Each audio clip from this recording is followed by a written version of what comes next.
तो हेलो दोस्तों, कैसे हो आप सब।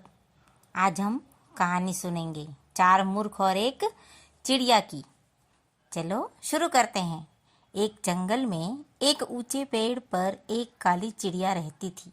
जब वह गाती तो उसकी चोंच से सोने के दाने झड़ते थे। संयोग से एक दिन बहेलिए की नज़र उस पर पड़ गई। चिड़िया के मुंह से सोने के दाने झड़ते देख वह बहुत खुश हुआ और खुशी से फूले नहीं समा पाया। उसने मन ही मन कहा, वाह कितनी अच्छी तकदीर है मेरी। मैं इस चिड़िया को पकड़कर अपने घर ले जाऊंगा। यह मुझे रोज सोने के दाने देगी और मैं जल्द ही धनवान बन जाऊंगा।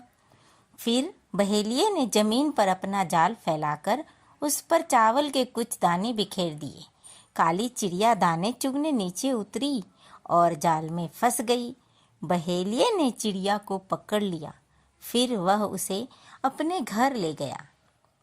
उस दिन से बहेलिए को रोज सोने के दाने मिलने लगे। देखते ही देखते बहेलिया खूब धनवान हो गया। उसने सोचा कि अब उसे कुछ प्रसिद्धि और सम्मान भी मिलना चाहिए। इसलिए उसने चिड़िया के लिए सोने का एक सुनहरा सा पिंजरा बनवाया। फिर उसे सोने के पिंजरे सहित वह चिड़िया राजा को भेंट कर दी। उपहार देते समय उसने राजा से कहा, महाराजा, यह चिड़िया आपके महल में मधुर गीत गाएगी और रोज आपको सोने के कुछ दाने भी देगी।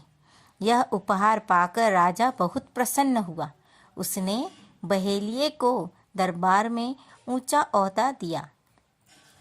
जल्द ही राजा के पास भी ढेर सारे सोने के दाने जमा हो गए। राजा ने सोने के पिंजरे सहित वह चिड़िया अपनी प्रिय रानी को दे दी। रानी ने पिंजरा का दरवाजा खोल कर चिड़िया को आज़ाद कर दिया।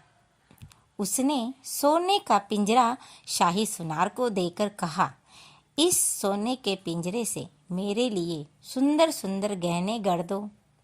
चिड़िया उड़ती हुई वापस जंगल में चली गई। वह रोज सवेरे चार मूर्खों का गाना गाने लगी। पहली मूर्ख मैं थी जो बहेलिए के जाल में फंसी। दूसरा मूर्ख बहेलिया था जिसने मुझे राजा को भेंट कर दिया।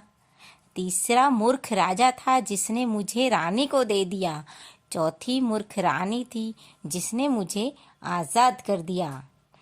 तो फ्रेंड्स, कैसी लगी मेरी कहानी? अगर आपको मेरी कहानी पसंद आए और अच्छी लगे तो प्लीज़ लाइक एंड सब्सक्राइब करना।